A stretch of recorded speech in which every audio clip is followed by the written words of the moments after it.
Okay, I'm hoping that we're live at this point. We had a Snapon Scope class over the weekend, and a lot of the users were new users. They've purchased a Snapon Scope anywhere between, a day ago and, a couple years ago, but they've never used the Snapon Scope, or not very often. And normally they use it for simple things like digital voltmeter or checking a simple 5-volt sensor. Hey Pico, how's it going? People are going to start filling in. I'm kind of jumping right into this so we can, people joining later on or watching this afterwards don't have to wait tremendously long periods of time to get to the point. So I'm just going to do a quick run through on the Snapon Scope buffer and the zoom.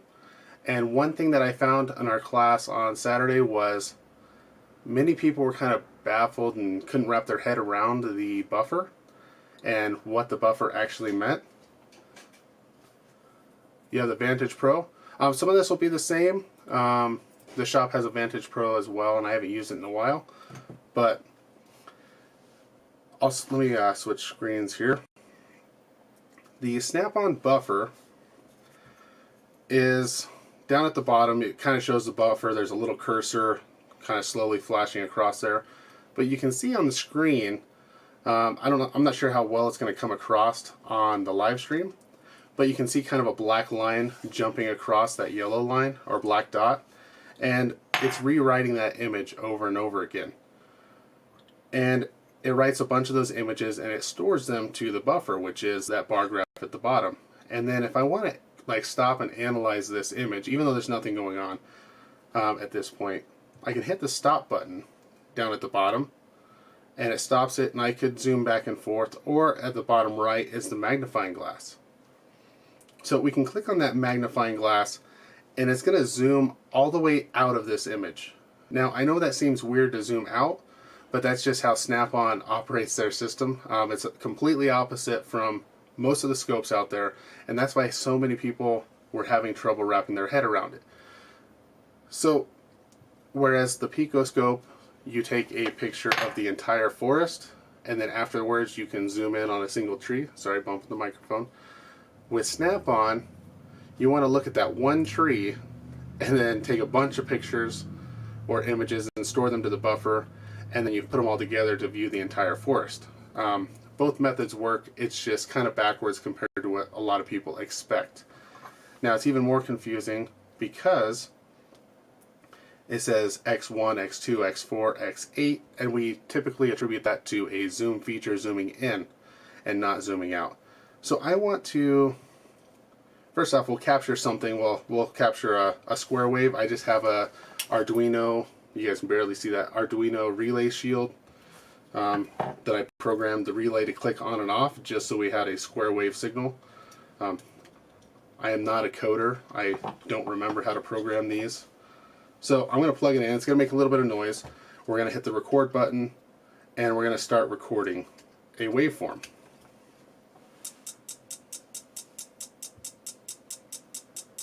So we have a waveform up on the screen. I do have a trigger set up, and it is writing each one of these to the buffer. So right now we're looking at, say, 3 trees of the forest. And if we want to look at more trees, we'll have to stop recording. Let me unplug this relay shield so we don't have to listen to the clicking. And we'll hit the zoom button and zoom out. So now we can see the entire forest. And we can, zoom in and zoom in and zoom in, but it's not, the numbers don't represent a zoom in. So I want to explain this a little bit differently than using the buffer and kind of the zoom out. I want to explain the buffer as kind of like the buffer's a book. And as I hit record on the scan tool, and this is going, I don't have the relay clicking, but each time that little dot flashes by the screen, it's writing a new line of information to the book. So we'll say that this is one page of the book, or this behind me, and we're writing new information to that book. Each time the line goes across is a new page. And we're stacking all these pages in the book. So instead of thinking of it as a buffer, because a lot of people don't know what a buffer is, think of it as a book. each time the image changes on the screen is a new page. Let me turn on the relay shield again. It'll start clicking, maybe. And I'm actually going to hit the stop button, because if we stop and then hit the record button again, we eliminate all the blank pages at the front of the book. And I find that kind of useful. So I'm going to stop. That gets rid of all the blank pages we had at the front. I'm going to hit record again. So now we're recording information. Now if I was doing like a starter, cranking waveform, I might hit it and then wait a second and then start it. You won't want to do it right in the middle of starting a vehicle. But yeah, a floor buffer. No, we're not cleaning the floors with it. But a lot of people think, Valerie thought of buffering as like the old internet days, whenever your music would take a while, or your music video would take a while to load, and it loads a little bit and plays a short clip. I tested my theory on Valerie to see if I could explain it a little better. Now that I've wrote a bunch of pages to this book, I'm going to hit the stop button. We're going to unplug the relay shield so it quits clicking. And now I have a whole bunch of pages stored in that book. Now I have the choice of reading that book one page at a time, and I can just, I can tap back a screen, tap, or go a little bit at a time, or go full screens. But what if you want to see all the pages of the book at the same time? That's where the magnifying glass comes into play. So instead of zooming in, we're going to zoom out, but by clicking the magnifier, we are laying every page of that book out, across, the floor, or whatever it is, so we can see the entire book in a really long string. And here's where the zoom makes a little more sense. If we press the 1, think of that as looking at one page of the book. 2, we got 2 pages lined up side by side. 4, 8, 16. So that makes the numbers make a lot more sense. Should have recorded your facial expressions as I try to explain it. See, I wanted to test this theory on Valerie because she doesn't have experience with scopes at all. So when I started saying the scope buffer, she immediately is like, okay, I should just walk away now. But I wanted to test it because it makes more sense to me as a book, and I figured that it would make more sense to her since she has zero experience with the scope. And that's how I explained it during our class on Saturday to some of the new scope users, and it made a lot more sense to them. So we can keep going down the list, 32 pages, 64 pages.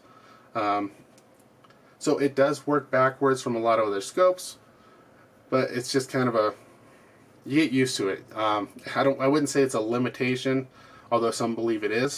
It's just a different way of recording and reanalyzing the data.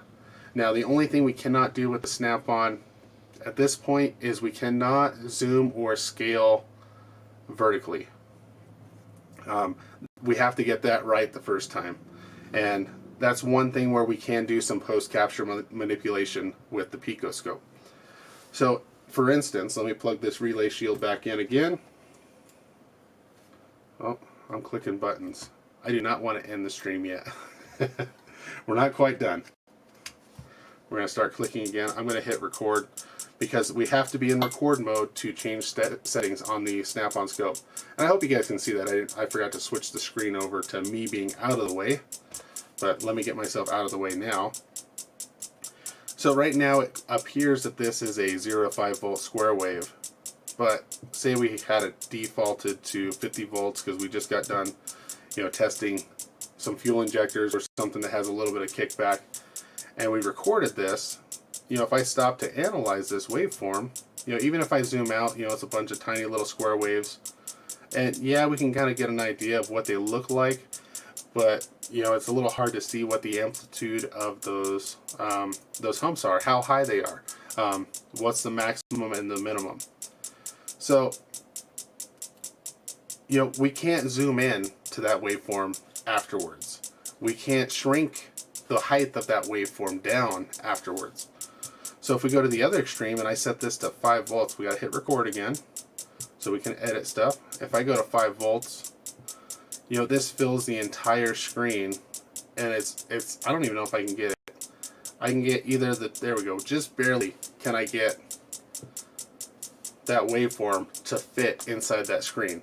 So right there, I'm recording it too large for the screen, and I can't really fit another waveform in there. If I had another channel hooked up on here, I wouldn't be able to fit it in this screen with it. You know, everything would be overlapping.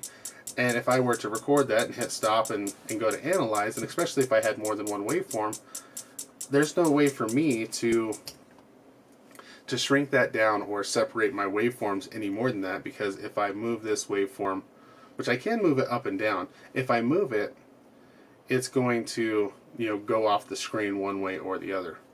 I don't think it's in here, but we'll check. There might be a scaling. I just don't know if it can be changed after the fact. I don't think it can. Let's see.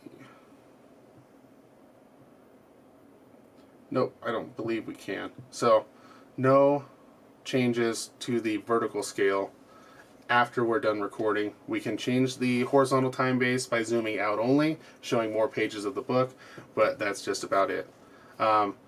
Thanks for jumping in here, Pico. I know it's kind of late for most people. I see Thomas is in there. Okay, you can't do the split window scope and scan tool info. It's not. I wasn't planning on doing that in this video, Thomas. But since you're here, make sure you're still here so I can show you that. And if you're not, then I'll save that for another video. But if you are in here still, then I will show that really quick. It's a little difficult because the Snap-on doesn't have a. I haven't found a demonstration mode that actually shows a waveform on the screen.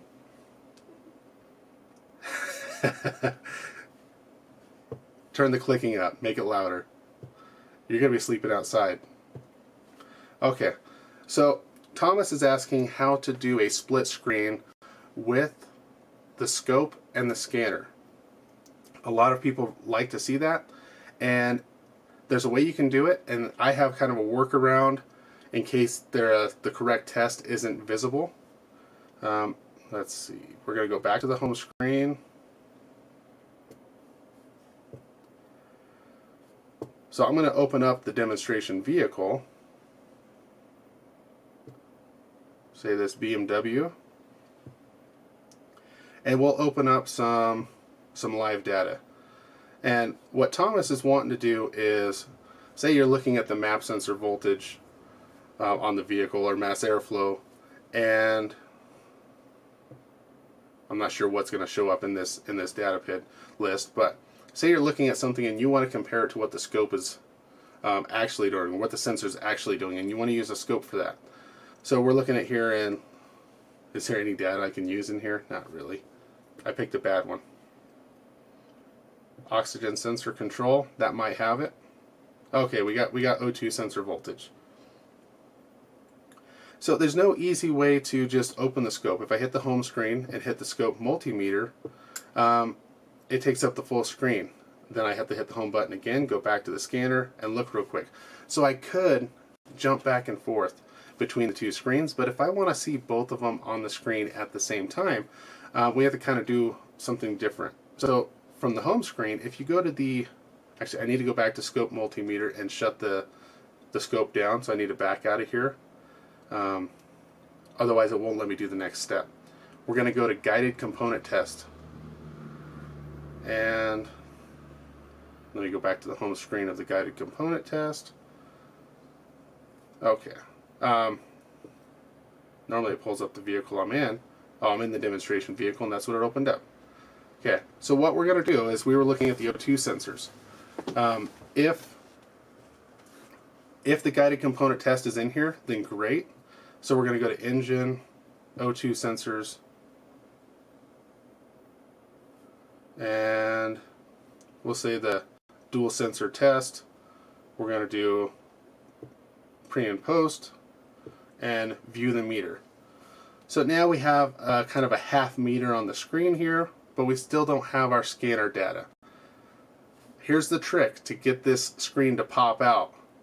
Now the thing is, I can use this O2 sensor test, I can use any one of the tests on here and pop this meter out and then use that scope meter for other testing. So up here at the top of the screen, there's, refresh, file, print, meter, and the meter has kind of that expand icon next to it. I'm going to hit the meter button, So that made it full screen. I'm going to press the meter button again, and it's going to pop the meter window out away from the component test screen. This next step, you have to do this or it doesn't work. You have to minimize it.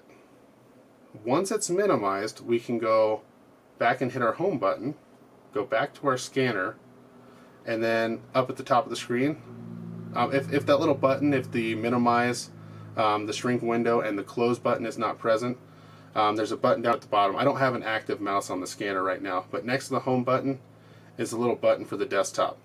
So you can't see the top of the window where I can close or minimize it until you hit that button. Now I have the desktop. So I'm going to shrink down my scope window a little bit, and I can move it off to the side, or my scanner window. Now I have the scope window right here on the screen as well. And then you can do a couple of things. With both of them open, you can drag one, let's see, oh no, I got the right click. Now which right clicking with a stylus is a little difficult. You have to just press and hold on the screen for a second. So I'm going to go down to the taskbar, press and hold, and then show windows stacked. I expected it to go full screen, but it could be because I'm running two displays at the moment. But you get the point. You can do this. It might let me do them side by side. It normally works fine. It's probably because I have the HDMI cable hooked up so I can share my screen with you guys. Show it side by side. Yeah, it's still getting kind of goofy. And I don't think even if we're full screen on both of them, maybe that's something we'll have to do. And you can manipulate them manually. You know, I can stretch it out manually, and then you can see the point a little better.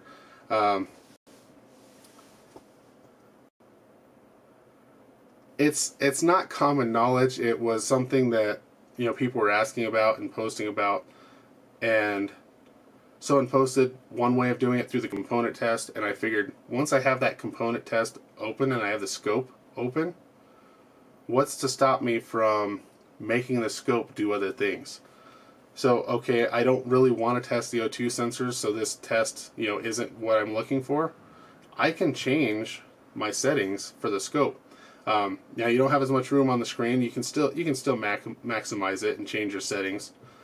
Say we want to, okay, we did that, and now we want to check what some of our sensors are doing while cranking. So we go back to a 20 volt scale. We can turn off channel 2. We can turn on channel 4. So you can change the settings to this, even though it originally set it up for testing an O2 sensor. I can make the settings whatever I want. Now I think there's a limitation on the time base. So like this one only goes down to 1 second for this particular test.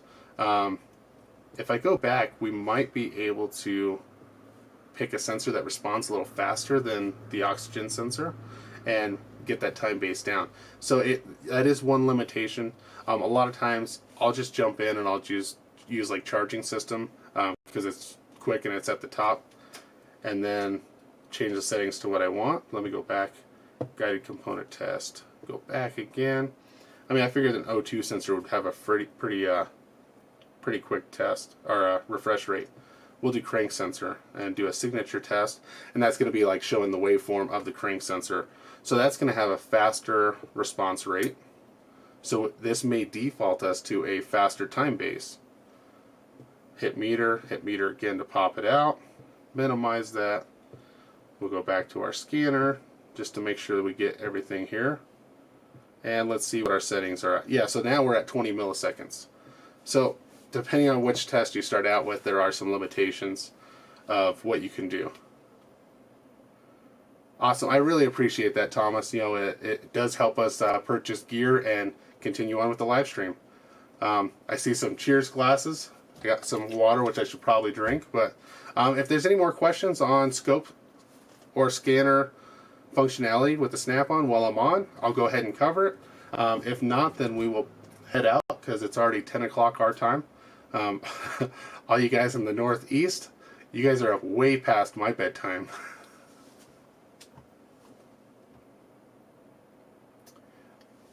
Oh, come on, you don't need Arduino to do all the brake jobs, Pico. That's the easy work. At least in Colorado, it's easy work. No rust.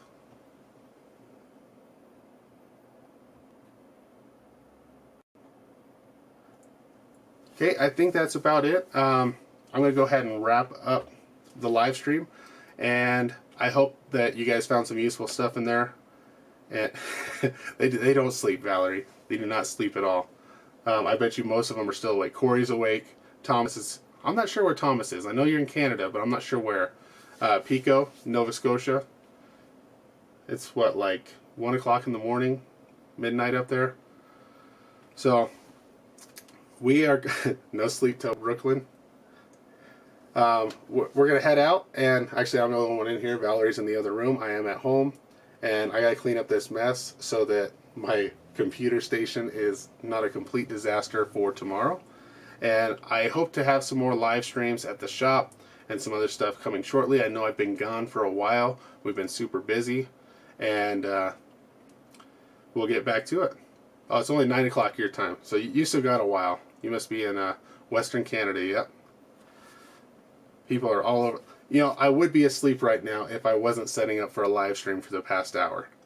So, I'm going to head out. Thanks again. Thanks, Thomas, for the super chat, and I'll see you guys later. I'll plug in the ticking just for a little bit longer.